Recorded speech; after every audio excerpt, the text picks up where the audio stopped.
Good day and welcome to Predators Proclivity, where we look at data from the season for the NHL Nashville Predators and make comments upon it. I am your host, Preston Proctor. Programming note, today is not going to be a dual issue. Originally, I was going to do tonight's game, the Ottawa Senators, and Saturday afternoon game, 2:30, the Utah Mammoth, both at Bridgestone Arena. However, my brother is not going to come into town because the weather here is supposed to be something else. Sometime tomorrow, we're supposed to get a bunch of snow or ice, or ice and snow. It's Tennessee, it's going to be ice on the bottom. You might get snow, but there's going to be a layer of ice underneath everything. So he's a thin-blooded American. Wanted to go by the name Premium. He's Premium and I'm Regular. I told him if he wanted to be on the podcast, he had to come up with a name for himself that started with preferably with PRE, but at least PR, and somehow Premium Percy Proctor is the name he wants to go by. I mentioned he listens to the podcast, but apparently maybe he didn't listen to the one. But I've said this a couple of times. My name really isn't Preston Proctor. When I started doing this, I wasn't exactly comfortable. I've never done a podcast before, didn't know anything, and said, well, I'll just come up with a name, and Predators Proclivity and PRO, PRE, PRO. And it's like, well, Preston Proctor. And I thought, well, that sounds pretty good. I don't mind that. And, and then my wife doesn't mind going by Prudence. I guess there's a Beatles song named Prudence. I didn't know. I watched this 2.5 Men episode many times where it talked about this bass player who wrote the song something Prudence. And apparently it's a Beatles song. I'm not a Beatles fan, so I don't know. And my wife's a big Beatles fan, which good for her. A lot of Beatles fans out there. I'm not one of them. Never cared for them. And then when somebody threatened to beat me up because I didn't like the Beatles, I thought, well, geez, if that's the type of people they attract, I don't need to like this group. What do I care? Nobody has ever threatened to beat me up because I don't like the Rolling Stones or I don't like, I don't know, Great White. So, but somebody threatened to beat me up because I just said I didn't like the Beatles. I didn't say they were awful. I didn't comment on how bad they were. I think they don't harmonize well, but I think that's intentional. So Prudence, so she doesn't want to go by Prudence, and he wanted us to go by Premium Percy Proctor, which, kind of does roll off the tongue there. But he's not going to be in town, so we're not going to do a combined podcast, so that won't happen. So today I'm just going to ramble on and maybe eventually talk about Ottawa. You know how it goes. So anyway, it was kind of interesting. There's a kind of an expo here in town that I'm going to this afternoon. And so I started looking into the history of this podcast, and I just, I've just done it. I haven't really paid any attention. I kind of missed when I did my 100th episode. I guess what I've done, 139 episodes now. 32 episodes in the first season, 67 in the second, and 40 so far this season. The first episode was regarding the Ottawa Senators. February 27th, 2024 was the first podcast. I'd hate to go back and listen to that. Maybe I should. I don't know if I'm better or worse now. No idea. But the first season. I did the NHL histories in the summer, did the 3-point system update, which I do like the 3-point system. I do, and I kind of wish the NHL would go to that. I guess they keep talking about it, but haven't, probably won't. But anyway, yeah, so the Ottawa Senators tonight, and the Ottawa Senators were my first podcast back 23 months ago. Anyway, so since this has been a complete waste of time, let's move on. So I did learn something about Cozy Earth. Every discount I had heard was like 20%. CozyEarth.com, you'll get a 21% off by using the promo code PredsPro. What I learned was that it's through this platform that I get things through. Apparently, people that were endorsing Cozy Earth prior to January 1st, they get a 41% discount. So if you're looking, go use Preds Pro. I love it. But if you can, I'm not sure how to find out who is pushing Cozy Earth, but they have some discount codes that are worth 41% through the end of February. It kind of explains, because the email I got said Cozy Earth was going to be reducing their prices. No kidding. If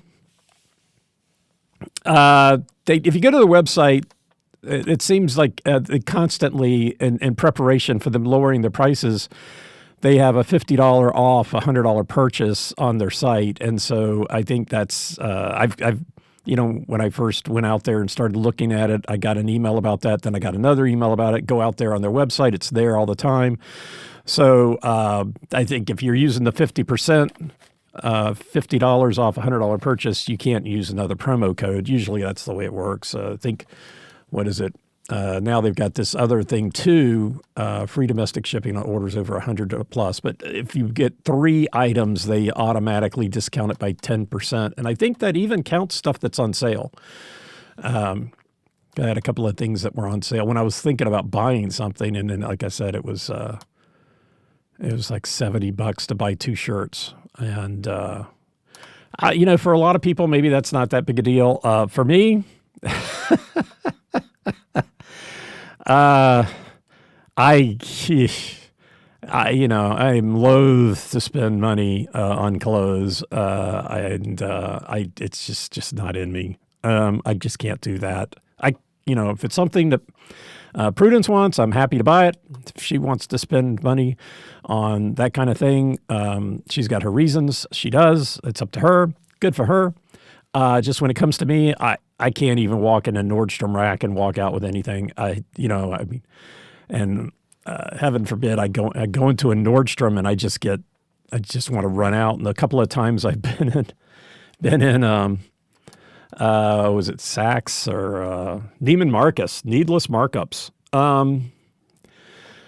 Anyway, that's just me, Depression era parents, I guess.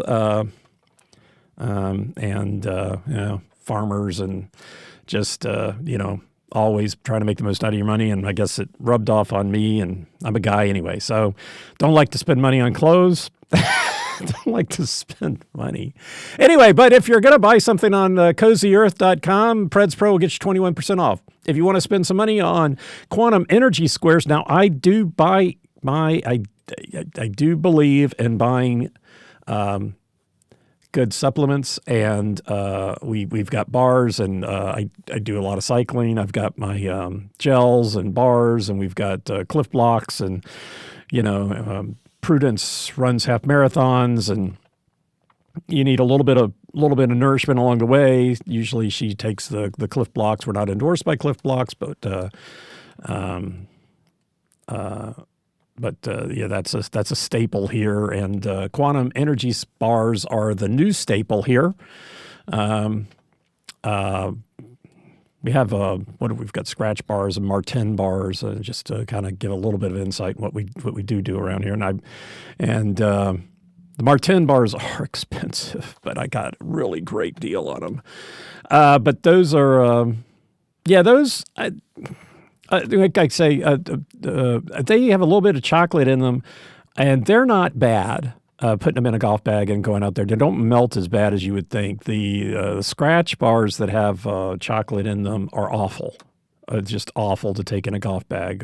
So I don't do that. But the even the chocolate quantum energy squares are just fine in a golf bag. Because it gets hot, they might be in there for a couple of weeks, and until I finally decide that's what I'm going to eat when I'm out on the golf course. And quantum energy squares, they don't.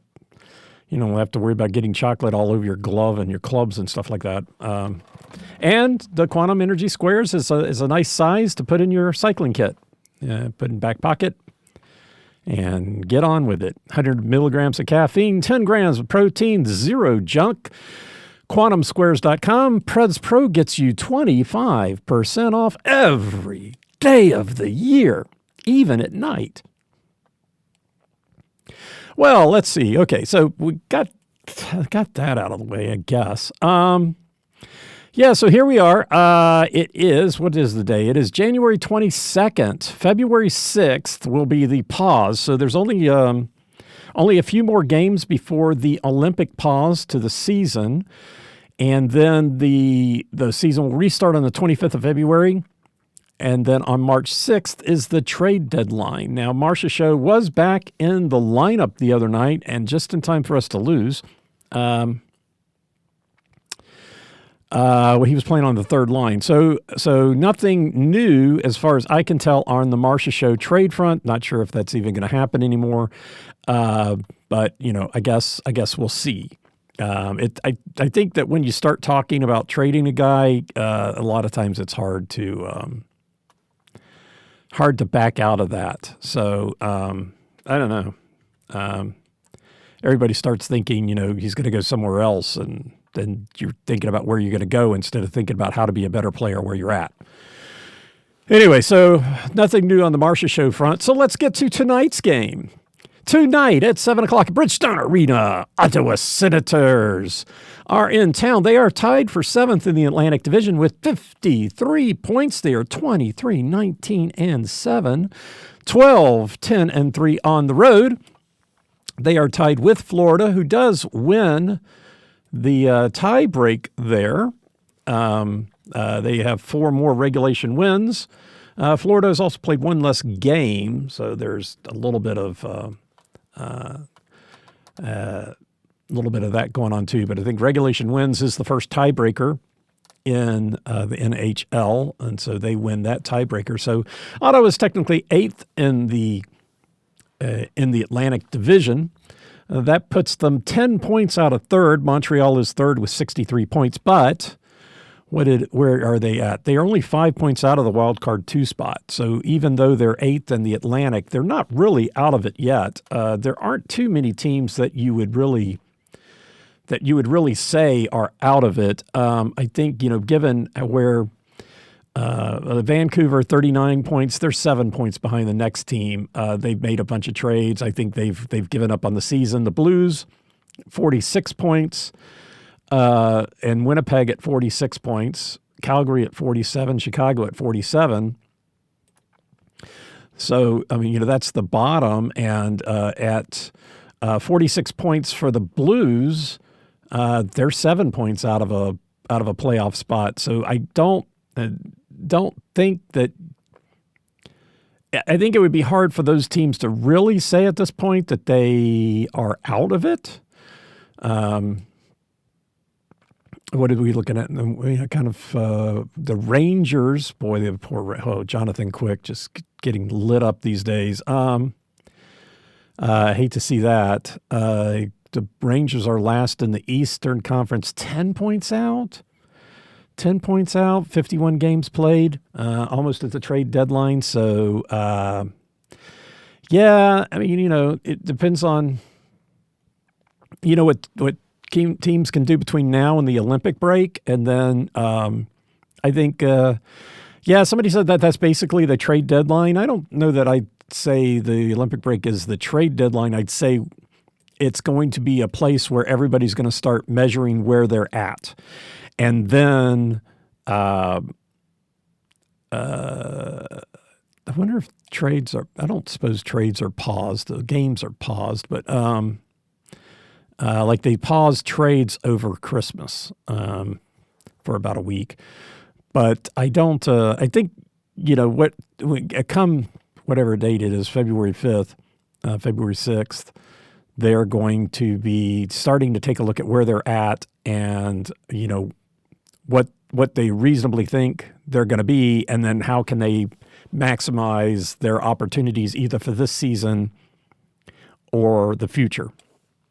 And so I think that's what's going to happen over the 2.5 week break. And then, maybe you'll see, there'll be a lot more clarity for teams coming out of the Olympic break. So I guess we'll see. But Ottawa, I think, is still in the hunt. I think there's a lot of teams that still are questionable. Vancouver, I think, has given up. Questionable whether the Rangers ought to give up. But they've had gone on quite the losing streak. You go on a winning streak and everything's changed. Remember, was it 2 years ago when the Preds weren't doing so well and they went on an 18-game point streak? I think they won like 12 games in a row and 18-game point streak, and wound up pulling themselves into a playoff position going to the playoffs that year. And before that, they really hadn't been doing that great. So, but time's running out. Anyway, so for the Senators, this is the last of the 3-game road trip. They are 1-0-1 on it. After this game, next up for them is 4 at home.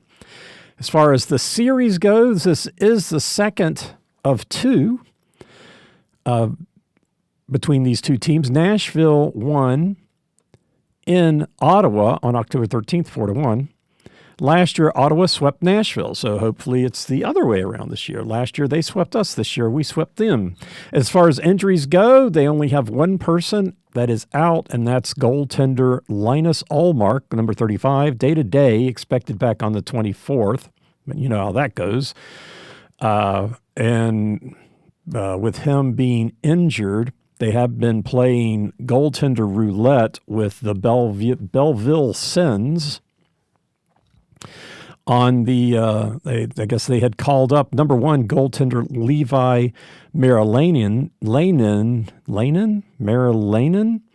but he on the 20th was reassigned to Belleville, and they recalled number 31 goaltender Hunter Shepard from Belleville. So Senator roulette or goaltender roulette with the Senators.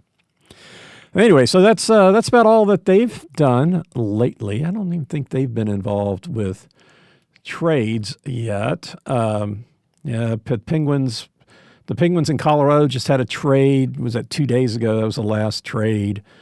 The Sharks and the Canucks, the Knights and the Flames, the Hurricanes and the Sharks, Ducks, Bruins, Blackhawks, Sharks. Yeah, Sharks making a number of changes. And anyway, so nothing new for Ottawa. For your Preds, they are 5th in the Central with 50 points, 23, 22, and 4 at home, 13, 11, and 2. They are 4 points behind Utah, having played the same number of games. That team will be here on Saturday. Nashville is 3 points ahead of Chicago. Both have played the same number of games. Utah is in the first wild card spot here in the West. Today, it's a little bit of a roulette going on in the Pacific Division. From day to day, Anaheim, San Jose, Seattle, those 3 teams kind of are rotating through the third divisional spot, and the third divisional spot, the second wild card spot, and being out of the playoffs. And the Kings are primed to go in there too. So Seattle, San Jose, Seattle, and LA all 53 points. Anaheim is currently in the third divisional spot with 55, but every day that kind of changes. I think yesterday when I was doing my prep, Seattle was in the second wild card spot, and today San Jose is. And but yeah, they're all got 53 points. So that's where the teams that Nashville has to climb over to get to LA, Seattle, and then either San Jose or Anaheim to get into the second wild card spot. It's easier. Wait a minute. I just looked at this. It's got San Jose in the wild card spot now, but I swear it said I just edited this. That said Seattle. Over in my office, it said Seattle. While I'm looking at it here, it says San Jose, and it should be Seattle. Yeah, I don't know why ESPN has this wrong. Let me go back to standings here and division, because Seattle's ahead of San Jose. I don't know why. Seattle has 16 regulation wins to San Jose's 14. They played the same number of games. They have the same number of points. I don't know why ESPN is getting this wrong now. But yeah, so Anaheim is in the third position in the division in the Pacific, and then Seattle is in the second wild card spot. Yeah, I don't know. I don't know why that was wrong right there. And now it's right. Now we go back and it's reordered it. Anyway, I knew that was wrong. Anyway, so Seattle has 16 regulation wins, as does Nashville. So the second tiebreaker would be regulation and overtime wins, ROW, and Seattle has the advantage over Nashville in that one by 1. So if they were to be tied, Seattle gets the nod over Nashville, but Nashville would get the nod over LA, San Jose, and Anaheim as things stand if they were tied. So that's Nashville's climb to the playoffs. I don't think. Dallas and Minnesota are tied at 65 points. Dallas has 5 more regulation wins, so they get the tiebreak over Minnesota. Minnesota is 9 point. Minnesota and Dallas, I guess, are 9 points ahead of Utah. I guess it seems like it's a little bit more in range. But unless Dallas, Minnesota have just collapse at some point, there's no real reason to expect them to drop that many games, that many points, and fall out of a divisional spot. But it's not like it's impossible. But I think as far as playoff prospects for the Central Division, you have to be thinking about a wild card spot because Colorado is still 12 points ahead of Dallas and Minnesota. I didn't look at this, but still looking in the league. Well, yeah, Colorado's still on top, and then Tampa Bay, Carolina, Detroit. So Dallas and Minnesota were 2 of the top 3 teams in the league, but they have dropped. They got 65 points, and the other teams have 66. So it's not that big of a issue. Tampa Bay's only played 48 games though, with 66. So they've and then they've got the regulation win advantage over everybody but Colorado. Colorado's still 11 points ahead of everybody else, having played less games than them and still with the regulation win advantage over everybody and their brother this year, last year, whatever. And just still rolling. I heard something about Colorado going to be resting players or something along those lines. I think it's a little early for that, but they're like, oh, yeah, well, Colorado's going to be in the playoffs, so they can rest players. Sure, go ahead. I mean, why not? For the Predators, this is the second of a 3-game homestand. They are currently 0-1, having lost 3-5 to Buffalo. Saturday will be the last game. Utah, the Mammoth, come into town, 2:30. Preds need to win that game. 6 points behind. 6 points behind Utah. Why do I say 4? What in the world going on here? I must have had the wrong. I don't know what's going on. They're 6 points behind Utah, not 4. 6 points behind Utah, and Utah's played one more game. All right. Obviously, ESPN is not fully updated this morning. Don't know why, but okay. So the Preds are 6 points behind Utah, who has played one more game than the Preds. What about Chicago? Did Chicago change too? Nope. Chicago's still 3 points behind the Preds. Same number of games. I assume that maybe I should. I like looking at the standings and everything on the ESPN site. I don't really care for the NHL site. Period. End of end of line. Full stop. Anyway, after this homestand, the Preds do have 3 on the road, which are none of them are in back-to-back situations. Yay. Tuesday, Boston. Thursday, the Devils. And then Saturday, the Islanders. For personnel changes, we did get Ozzy Weisblatt back. He did play in the last game. He had been month to month, week to week, and he had been expected back after the Olympic break, and instead, coming back on February 26th, he came back on January 20th. When he came back, they sent Reed Schaefer down to Milwaukee because you can only have so many players, and I think that's fair. Reed Schaefer he'll get a lot more playing time down in Milwaukee, which will be good. Like seeing him in the lineup, but you only have so many players. The only player out is now number 83 defenseman Adam Wilsby, expected back on the 22nd. It had been the 16th and then the 20th, and today's the 22nd. We'll see where that goes. And with that, we'll bring up some stats. All right, time for some statistics. Let's see. What did happen the other night? The Preds did not get the first goal against Buffalo. They did get it the 3 previous games. And what was the game? The game that the Islanders, right? The Islanders are the team that screwed up. No. They won that game. There was one game recently where the first goal was in the second period, and the Preds lost. I don't know. Figure it out later. Sorry, this extemporaneous stuff doesn't always work.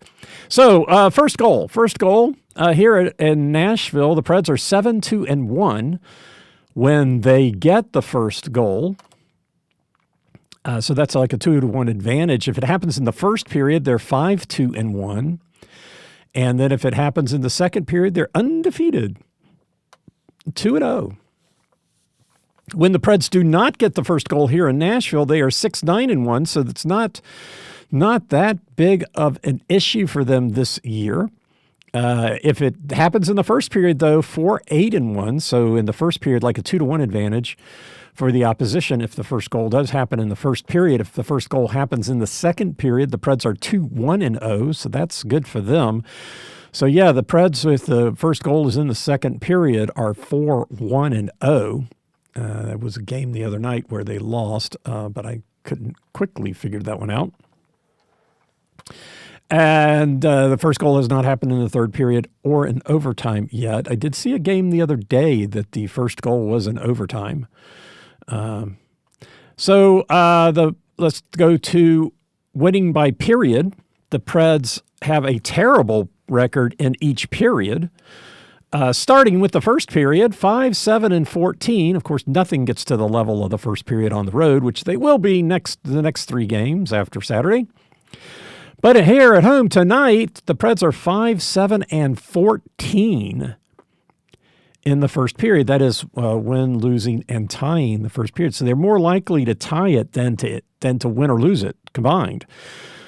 12 times they've lost it, 14 tied. And then of those 12 times, they've lost it more than they've won it, 5-7. When they get the first goal, they have not lost the first period. They're 5-0-5 in those times. And when they have not gotten the first goal, they have not won the first period, 0-7-9. And then in the second period, they're 7-8-11. So more likely to tie than anything else, but kind of close. If they get the first goal, they're 3-3-4 in the first period. If they do not, they're 4-5-7. In the second period, 4-5-7. Moving to the third period. Okay, so if the two times that they got the goal in the second period, they are 1-0-1 in that period. And then the three times that they did not get the first goal, and it happened in the second period, they are 0-2-1 in those three circumstances. And remember, they're 2-1-0 in the games, but 0-2-1 in the second period. In the third period, they are 7-12-7, so more likely to lose the third period, almost than anything else, but 7 times win, 7 times tied. So a coin flip there. When they did get the first goal, they do have a winning record in the third period. They're 4-3-3. When they did not get the first goal in the third period, they're 3-9-4. 3-9-4. So, more likely to lose than to tie or win combined. So that's not good. Anyway, but that's the records in those periods. What matters is how that translates to win or losing the game. I guess there's no tying the game. So 5 times, looking at the first period, 5 times the Preds have won the first period. They're 3-2 in those games. In the 7 games that they've lost the first period, they're 1-6. And in the 14 ties, they're 9-5. I think my prediction or my preference is still to tie the first, tie the second, which just seems really bizarre. Anyway, in the second period here in Nashville, 7 times they've won it. They're 4-3 in those games. 8 times they've lost it. 1-7 in those. And then the 11 ties, 8-3. Yowza. In the third period, 7 times they've won the third period, and they are 6-1 in those games. 12 times they've lost it, 1-11. And 7 times they've tied it, 6-1. So the same record, whether they tie or win the third period, and it's happened the same number of times. That's funny. Taking out empty nets, 7 times still the Preds have won the third period, but now they're 5-2. 9 times, not 12, they've lost it, 2-7 in those 9 games. And then in the 10 games that they tied it, 6-4.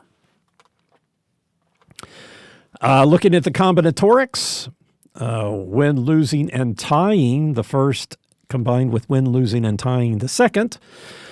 The most common scenario, tying the first, tying the second. That's happened 7 times. What the Preds have played 26 home games, and 7 times. That's what it's still. What's that? A seventh? What a seventh? No, wait, is it 7? 7/26. 3 times would be 21, and another 4, so 3.5, 7, 1/7, 14%. So something along those lines. So 7 times they've tied the first, tied the second, and they won all 7 of those. Tying the first, winning the second, not better. 1-1-1. I didn't look into that. I got to look into that. I doubt I'll. The Utah podcast I will probably do tomorrow on Friday because the game is at 2:30 on Saturday, and I want to make sure to get it done in time for the game. So some of the data won't be right, but it will have tonight's data in it. But yeah, the 3 times that they've tied the first, won the second, they are 1-1-1. That is. Let me highlight this, and maybe that'll remind me to go take a look at this. And then when they tie the first and lose the second, 4 times, 1-2-1. I think that happened the other night. Interesting scenario. Well, interesting scenarios. If they lose the second and they've won or lost the first, doesn't matter. Both of those things have happened twice, and they lost all 4 of those games. So the Preds are 0-2-0 if they win the first and lose the second, or lose the first and lose the second. Of course, if you lose 2 periods, you've lost the game. I really ought to do the stats on that sometime. I don't know how I could get that information, but anyway, I have what it is for the Preds. Like I said, it hasn't happened this year. Last year, I think 3 times the Preds won 2 periods, but did lose those games because they also lost 2 periods. And then 2 years ago, I know it happened twice that the Preds lost 2 periods but won the game in those 2 games because they won 2. And in those circumstances, I remember pretty good 2 years ago, the opposing team scored a goal in the first, a goal in the second, and the Preds scored 2 in the third, and then 1 in overtime. So that's I think, 1 goal differential in 2 periods, and then a 2 goal differential in the other for the other team is how you wind up, and then then going ahead and winning it in overtime, and that's how you win 2 periods, and lose the game, or lose 2 periods and win the game. I suppose you could also lose a period and still win 3 periods. Of course, if you win 3 periods, you win the game. There's no scenario where that doesn't happen. And anyway, so yeah, when the Preds, the 4 times the Preds have lost the second after winning or losing the first, is all the same result. So losing the second is a bad deal. They're 1-6-1 in those circumstances. Regardless of what happened in the first one, the only chance is to tie the first. And so then let's take a look at what happens if we tie the second. We tie the second if we won the first. That's happened once, and that was a win. Yay. So tying the second is a good deal unless they've lost the first. That is another scenario that's happened 3 times. So we've got a scenario that's happened 7 times, 1 scenario that's happened 4, 2 that have happened 3, and this is one of the 3. And they're 0-3-0 if they lose the first and tie the second. The other scenarios, 2 of them have 2 of them have 2 games in them, and that includes winning the second, and again, twice they've won the first, won the second, and twice they've lost the first, won the second. And of course, they win 2 periods. They won, so they're 2-0-0. In those 2 games where they win the first, win the second, when they lost the first, won the second, they split. So 2 games there, and they're 1-1. So that's at least that's something. The only scenario that has happened once at this point is to win the first, tie the second, and that's a win. Tying the second, hands down, the best scenario. Preferably having tied the first. Now, it's just weird. That is just weird. I have a hard time pulling for that, but that's what we're at. That's in the so next up would be goals. And when we talk about goals, the first thing we do talk about is when is the winning goal scored? When was the winning goal scored? The second period. Because the Preds got 2 in the second period, 1. So the Preds got 3 goals. Yeah, so the winning period the other night was in the second period because that's when Buffalo got its 4th goal. The Preds got 3 goals overall. And, so that's how Buffalo scored 5 goals. Preds scored 3. So whenever Buffalo scored their 4th goal would be when they when the winning goal is being scored. So if you were a little confused on how that is, I probably muddled the water a little bit more. But here in Nashville, predominantly the winning goal is being scored in the third period 9 times out of 26 games, so that's 35%. 7 times it's been the second period for 27%. And then overtime is next with 4, and then shootout and first period both have 3. When the Preds win, 38% of the time, which tracks 35% of the time overall, 38% of the time for the Preds, third period. And then the next highest number is the shootout. at 23%. 5 times in the third period, 3 times in a shootout, twice in overtime, twice in the second period, and once in the first. However, when they lose, now the highest percentage is in the second period. It's ticked up that one. 5 times in the second period, 4 times in the third. So 38% in the second, 31% in the third. And the first and overtime both has happened twice, but never in a shootout. When the home team wins, which they did not the other night, in Preds games, 26 times that has happened. 23 times the road team has won. Fairly equitable there. 8 times the winning goal being scored in the third period. So tracking pretty well for the third period. Even when the road team wins, 39% in the third period. So 9 times for the road team winning in the third period, 8 times for the home team in the third period. It's the highest number. Next up is the second period in both scenarios with 7. And so for the home team then, the first period and overtime, both 4 times, and shootout being 3. For the road team, 4 times in overtime, 3 in the first, and 0 shootout. 0 for you, none for you. And what about goal scoring? Goal scoring here had been fairly even across the periods, but boy, that changed a little bit. The Preds are now being outscored in the first period by 3, regardless of the game the other night, 20-23. Second period is still even, 25-25, and then they're being outscored by 9 in the third period, 23-32. The winning team does have the advantage in every period.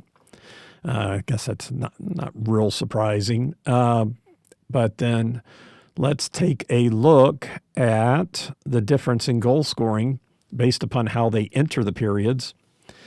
So coming into the second period, either winning, tied, or losing. The thing that has happened the most is to come into the second period tied. Shocker. In those 14 times, the Preds have been outscored 12-14. So both teams getting roughly a goal a game in those circumstances, coming into the second period tied. Next most scenario, kind of an odd way to do this. I don't like it. So let's stop that. So next highest in the second period, let's do that. We'll stick with the second period. So coming into the second period tied, the Preds in those 14 times have been outscored 12-14. Coming into the second period losing has happened 7 times, and they are even, having scored 5 and 5. Coming into the second period winning, those 5 games, the Preds have outscored their opponents 8-6. Last year, this was a really bad statistic because the Preds were outscored in every scenario in every different way I could put it together, but of course they were one of the bottom teams in the league. Looking at the third period now, the highest scenario is to come into the third period losing. And those 11 times, the Preds are being outscored 9-19. 10 by 10. 9-19, 8 of those are empty net goals. So with the goaltenders intact, it's 9-11. So coming into the third period losing those 11 times with the goaltenders in, they're still being outscored 9-11. Coming into the third period, tied is the next most frequent thing for the third period. 9 times. The Preds are outscoring their opponent 9-5 with 2 empty net goals. So that's really 7-5, but still outscoring their opponent if they come into the third period tied. And then coming into the third period winning 6 times, they have been outscored 5-8, but the Preds have 2 empty net goals. So they've been outscored 3-8 in the third period, those 6 times that they come into the third period winning, which is half a goal a game. So that's not good. Anyway, so that is your goal scoring, which takes us to matchups. And when it comes to matchups, what do we do? Okay, here we go. Preds are home. I really should put these together, but I really should. Yeah, I've got the raw numbers and then the per game numbers separated, and so I can get a little confusing. But hey, I've color coded it. I just have to remember what color is what. Okay, so the Preds are home. So Ottawa's on the road. Ottawa has played 25 games on the road, and which means it's right about in the middle of the league. 12 teams have played more. 2 teams have played the same, and 17 teams have played less. The Preds have played 26 home games, which puts them in the top. Only 6 teams have played more. 2 have played the same, and 23 have played the less. So that's why I like to look at things on a per game basis. Oh, this is crazy. Oh, okay. Wow. All right. So, I haven't looked at the numbers, so I'm kind of perplexed. Ottawa likes they like their goals. They are second in the league on the road in goal scoring. 3.52 goals a game. 3.52. Okay, sorry, I have got to figure this out. Who is tops? I think it's got to be Colorado, right? Top goal scorer? No, it's Tampa Bay. Okay. But Ottawa's right there. Wow. 3.52 goals a game, which is second in the league.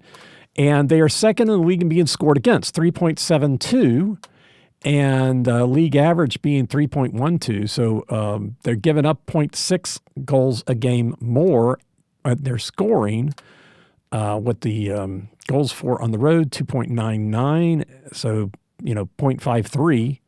They're scoring 0.53 more than the league average and giving up 0.6. What was that? 0.6. So, wow. A lot of goal scoring. So when does it happen? Well, they are second in the league on the road scoring in the first period, scoring 1.24 goals a game. League average 0.85.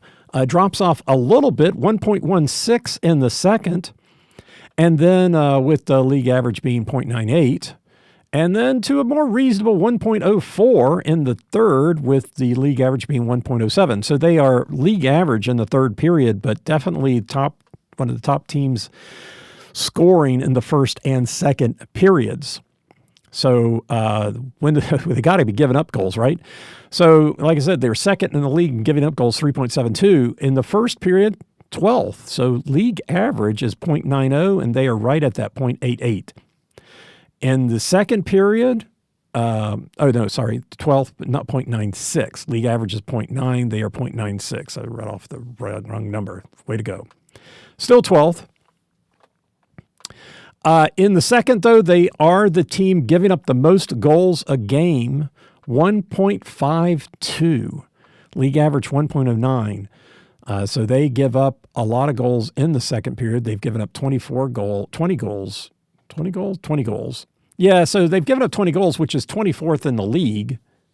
But on a per game average, because the other teams have played more games, it's actually 1.52. So the second period, they give up a lot of goals. And then back to a more reasonable 1.12 in the third period with 1.06. So still above average, 0.96, 0.9. Yeah, so all 3 periods, they give up higher than league average, just a propensity to give them up in the second period like nobody's business. It's a fire sale. Here, come, get your goal. So that's on the road. But they are scoring in the second, the first and second period, not so much in the third. But they really like to give it up in the second period. So how does that compare to the Preds? Preds are 26th in the league in goal scoring at home, 2.69 goals for, with a league average of 2.99, so they're down by 0.3. Goals against, they are 11th in the league. Goals against, 3.15, with a league average of 2.99. I'm sorry, I read the wrong numbers again.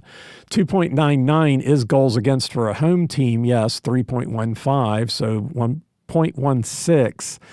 Goals for, though, for a home team is 3.11. Helps to read the right numbers. Maybe I should color code these other numbers. That might not be such a bad idea. But yeah, league average for a home team is 3.11, and the Preds are 2.69. 2.69.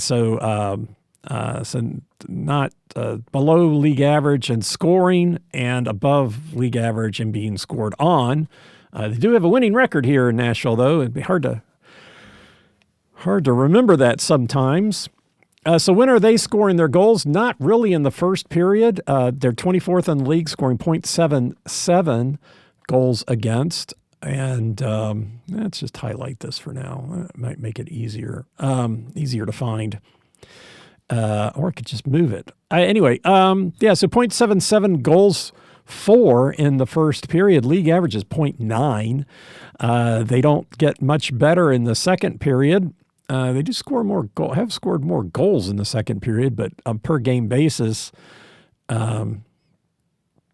it ticks up, but still not quite to league average. They're 25th in the league, .96. League average 1.09 for a home team.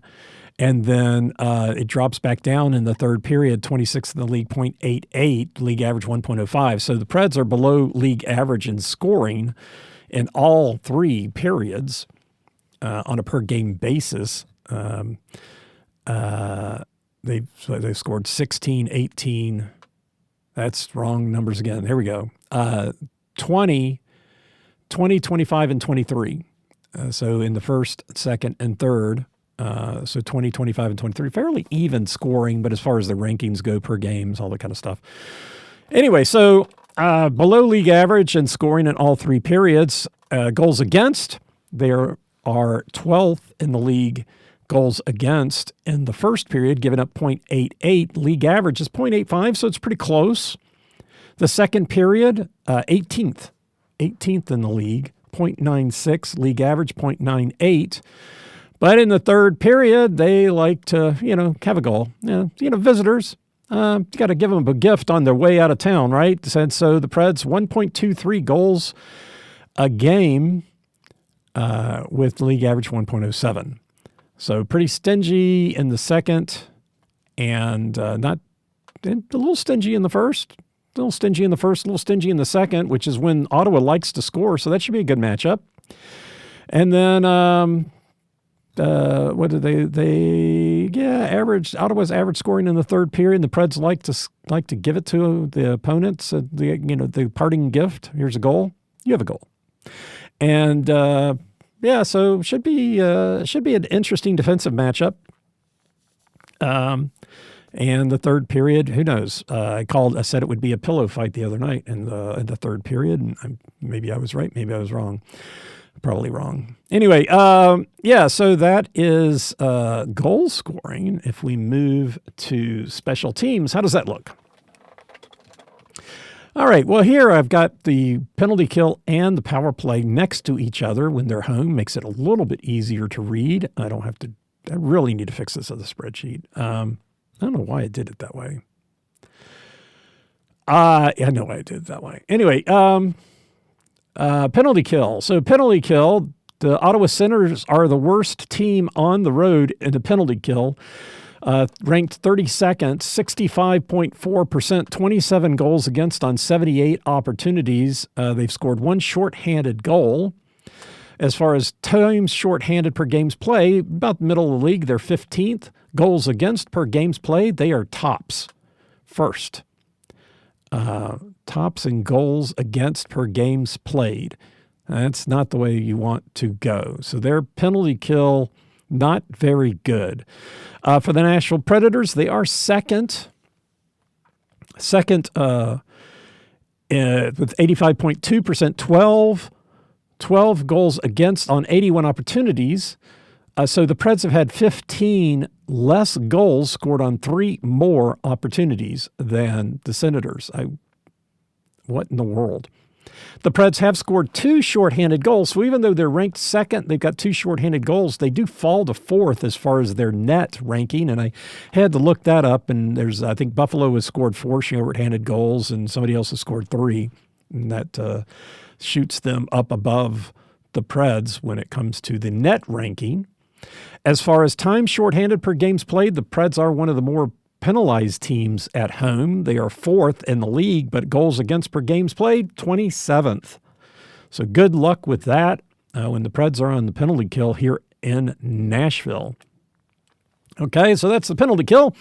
What about that power play, the altered other side of it? Well, the Senators are mid-range in the league on the road, 16th, 21.3%. 16 goals for on 75 opportunities. So they've had almost about the same opportunities on the penalty kill as they have the power play. Definitely less goals, though. They have given up 2 shorthanded goals, and as far as their power plays per games played, 7th. So they get a lot of penalties per game. They might be 16th in the league on the power play, but they're pretty good at getting the penalties. And then goals for per games played, 13th. So 7th in the league in getting opportunities, but 13th in scoring. So that's not very good. So their power play is they're going to get the power plays. The Preds like to give them up, so I expect the Preds to take a significant number of penalties tonight. They've been playing fairly penalty-free in the last couple of games. Not free, but relatively. Some games, it's so many penalties. But the last few games, there haven't been that many penalties. And but it looks like it kind of looks up for a scenario where Ottawa is able to generate power plays, but they don't do much with them, unfortunately for them. And the Preds' power play is pretty good. So I expect the Preds to be on the penalty kill more than Ottawa, but probably not bearing any fruit for the Senators. As far as the Preds' power play, they're 20th in the league at home, 18.2%, 14 goals for on 77 opportunities. So they have 2 less goals than Ottawa on 2 more opportunities.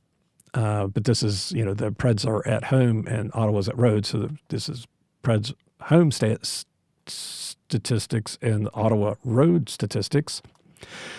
The Preds have not given up a shorthanded goal, which does move them up to 15th in their net ranking. As far as power plays per games played, they are in the bottom of the league, 24th. As far as number of opportunities, so they don't generate a lot of penalties here in Nashville.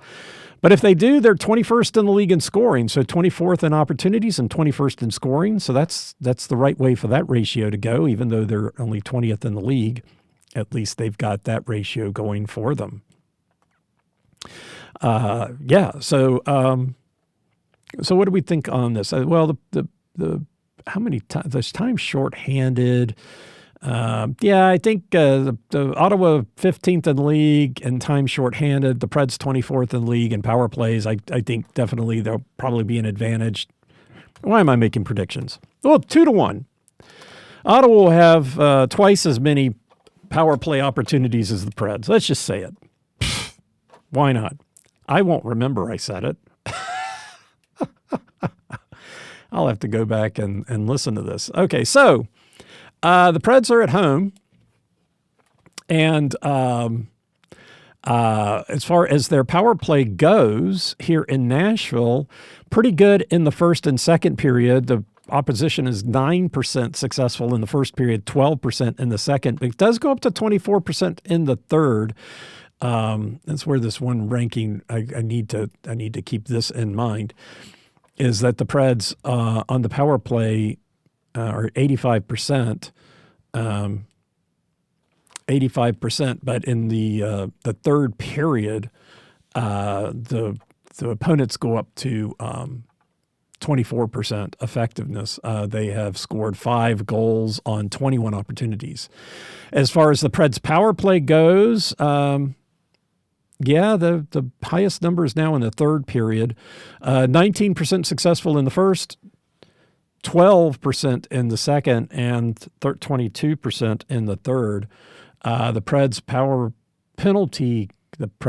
play is 18% effective overall. So the power play in the first period is about their average, below average in the second, and above average in the third. Yeah, they've had more opportunities in the third, 32 opportunities total with the and have converted on 7 of those. 26 is the next highest. That's the second period, but only converted 3, and then they've converted 4 of 21 in the first. So the power play in the second period is both here in Nashville and on the road is the lowest number. Unfortunately, on the road, it is where they get their most opportunities, and they haven't been able to convert. But it's the most opportunities in Nashville is to get in the third period. For the opposition, their most opportunities is in the second period, 34, 32 in the first, only 21 in the third. So the Preds' effectiveness is pretty good in the first and second period, and then not so good in the third. And but yeah, power plays in the third, running, what is that, 20? I don't know, what is that? I'm not going to do that on the fly. Well, yeah, interesting. Right, so it'd be 12 of 53 opportunities. Yeah, good luck with that one. 12, 5, 60. It'd be about half, 5. So 4.5.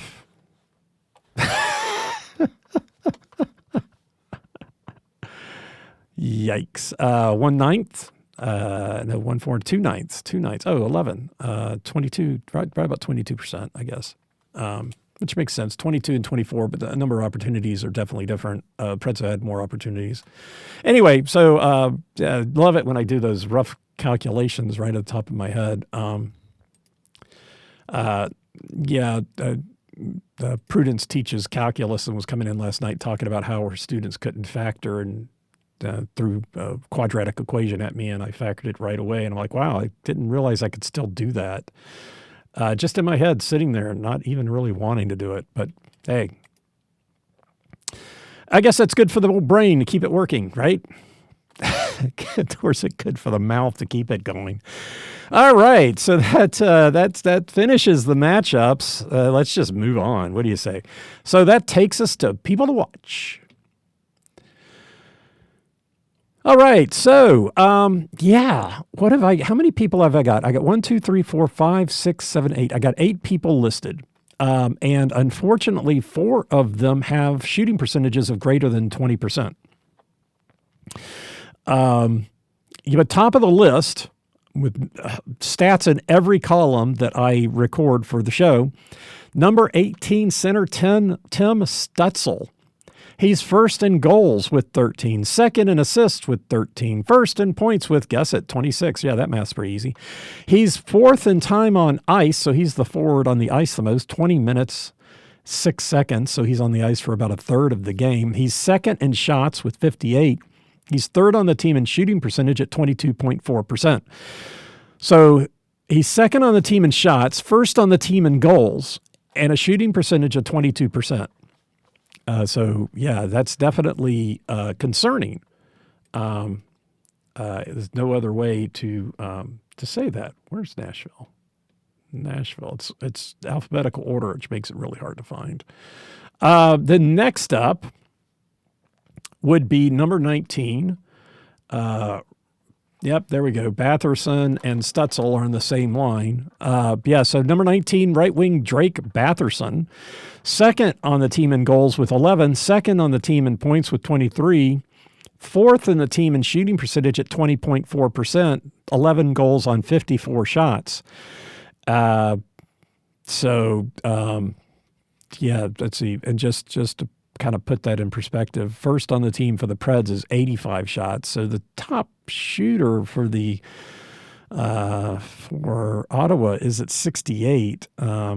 Third on the team second on the team for the Preds is Evangelista at 67. So, it's not like you got one guy out there doing a lot of shooting. Although I'll get to that in a minute. But yeah, the top line is 2 guys and their shooting percentage is over 20%.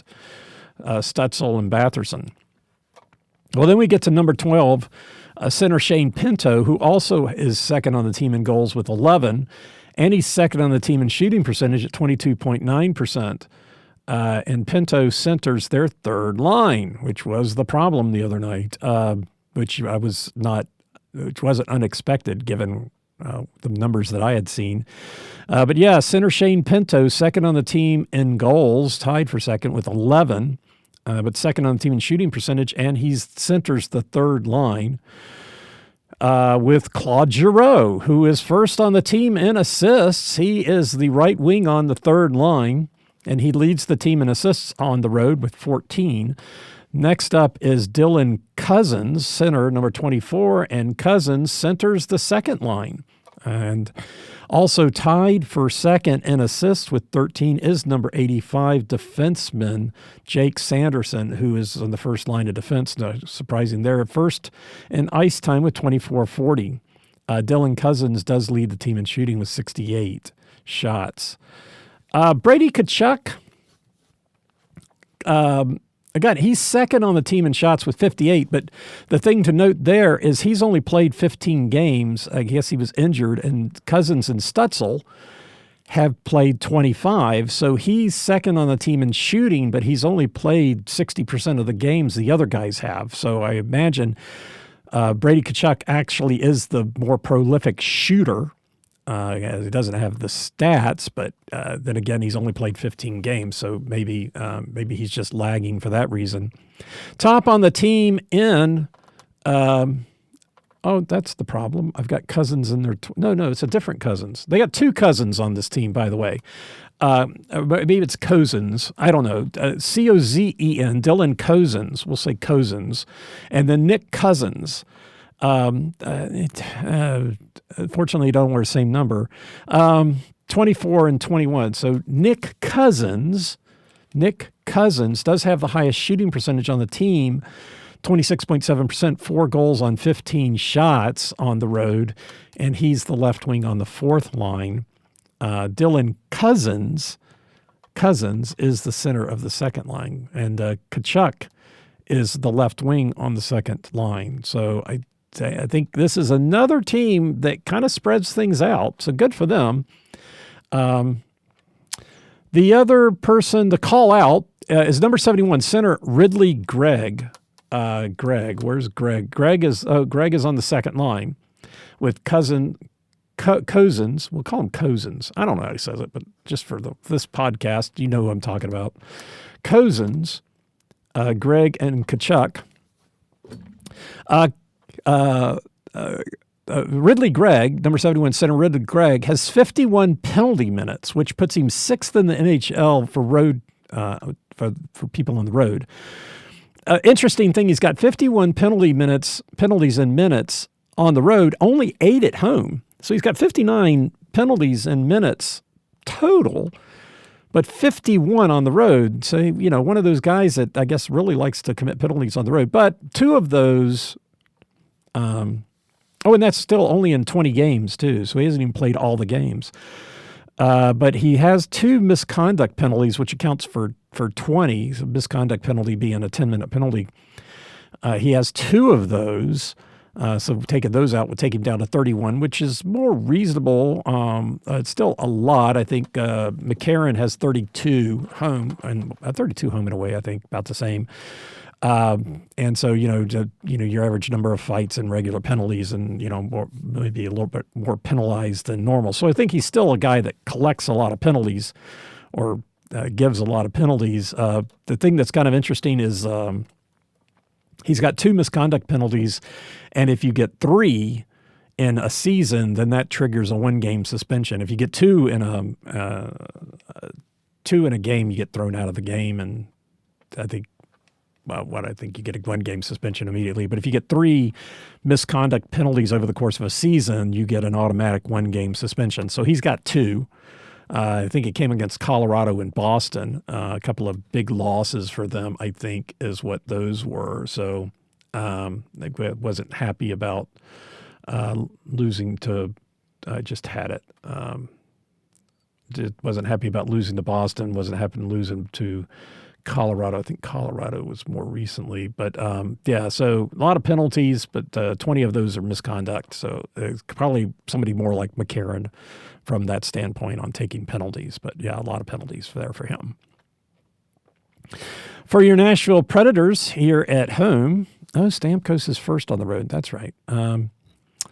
Yeah, so here in Nashville is the forum for Mr. Philip Forsberg, number 9 left wing, first in goals, third in assists, first in points, first in shots. Next up is number 91, Steven Stamkos, center, second on the team in goals with 11, leads the team on the road now with 9. But he's second on the team at home with 11 goals. He's third on the team in shots with 63. Mr. Stat, Ryan O'Reilly. He's number 90, center Ryan O'Reilly. He's third on the team with 9 goals. He's first on the team with 14 assists, first on the team tied with 23 points. He's third on the team in time on ice. He's the forward on the ice the most, 20 minutes, 18 seconds. Then second on the team in assists is number 77, right wing Luke Evangelista. He's third on the team in points, second on the team in shots with 67. Roman Josi rounds out the assist parade, being third with 10, number 59 defenseman Roman Josi. First in time on ice, 23:06. And that's your stats. So basically anybody with a 9, and Reed Schaefer had a 9, he's down in Milwaukee, but you got a 9 in your number, watch out if they're a Pred. And then there's 77, Luke Evangelista. Why couldn't he just be like, what would that be, 80? He should be 81. No, that's Marcia Show. Well, he could be 72. Divisible by 9. Anyway, so got a 9 in the number for Nashville. Watch out, plus 77. All righty then. So that takes us down to momentum. So who has momentum? Well, let's see. Ottawa is 12-10-3 on the road. They won their last game after losing 2 back-to-back in overtime to Montreal and Detroit. Home versus Montreal on Saturday, at Detroit on Sunday. So they had to cross the border, and they lost both games in overtime, 5-6, 3-4. But they did bounce back and win their last game at Columbus, 4-1. They are 4-4-2 in their last 10, 1-0-1 in this road trip, 1-0 in their last road trip, and they are 4-8-1 against the Central Division. For Nashville, they are 13-11-2. They have a 2-game losing streak coming into tonight, which is their longest losing streak since November. They haven't lost 2 in a row since November 26th, when they beat Detroit. They lost, and that broke a 3-game losing streak. Oh, yeah, right. The 2 games after when they went to Sweden. Everything changed on November 26th. Pretty much everything changed on November 26th. They went to Sweden, played Pittsburgh in 2, came back, lost to Colorado, lost to Florida. Florida, whose goaltender was in a fist fight with the San Jose guy the other night. And since then, they haven't lost 2 in a row until the last 2 games. Wow. That's stellar. That is stellar. Okay, so, love it. But they are now 5-5-0 in their last 10. They had been bouncing between 7-3 and 6-4, but with those 2 losses, they're now 5-5 in their last 10. Their last homestand, they were 3-1-0, and against the Atlantic, they are 4-4-1. Don't get into this often. I'm just now curious. The Atlantic, they are 4-4-1. They lost to Buffalo. They beat Detroit. They split with Florida, an overtime win and a loss. Montreal was an overtime loss. Ottawa, they won. Tampa Bay, they lost, and then split with Toronto. And in those games, goals for 31-36. So the Preds have scored a lot of goals against 4-4-1, but the goal differential between the Atlantic is only 5. The Preds have scored 17 goals in their wins and 14 in their losses. Wow, they've given up 8 goals in their wins. So they're outscoring the other team 2-1, but also the other guys are outscoring them 2-1 in their losses. So 28-14, I guess 5 games technically in the overtime loss. So 4 versus 5, but They've scored 17 goals in their wins and 14 in their losses, and given up 8 in their wins and 28 in their losses. I wonder how I should track this a little bit better. Power plays too and stuff like that. Anyway, so 4-4-1 against the Atlantic Division. The best division is still for the Preds is the Pacific. They're 7-4-1 against the Pacific, 7-8-2 against the Central, 5-6-0 against the Metropolitan. So yeah, the Preds right in there as far as how they're competing against the different divisions. Yeah, you gotta give it to them for that. So no division that they're being dominated by, but they are dominating the Pacific Division this year so far. And pretty even in the Central. Got even given that what they played Colorado 3 times, they played Dallas twice, Minnesota they played twice. Oh no, Colorado they played 4 times. Yeah, I can track this differently because their shootout win kind of sneaks over there. Yeah, so they played Colorado. I mean, so they played of the top teams in the league are in the Central Division. They played Colorado 4 times. They played Dallas twice. They played Minnesota twice, and and so then they're 7-8-2 against the Central Division. Winnipeg seems to have their number. They're 0-2 against Winnipeg. But they're not playing Winnipeg tonight. They are playing Ottawa, the Ottawa Senators. So, nice little diversion there, dude. Well, so tonight, 7 o'clock, Bridgestone Arena. Weather is fine today, but it's going to change tomorrow. We'll see if they get the game in on Saturday. I guess. We'll see what happens. I don't know. They might have a game, but nobody might go. Other games that we were tracking, it was a basketball game my brother thought we might want to go to, and they moved the time of that game. So we'll see how things happen on Saturday. But tonight, Ottawa Senators are here in town, 7 o'clock at Bridgestone Arena. Weather's fine. You'll be able to make it there, get back just fine. And, should be a good win for the Preds. Again, I think that they'll probably have a 2-1 disadvantage on power plays. But they're going to come out of it with a win, scoring in the third period. Anyway, that's so much for all these predictions. Anyway, thanks for listening. I'm Preston Proctor, and you've been listening to Predators Proclivity.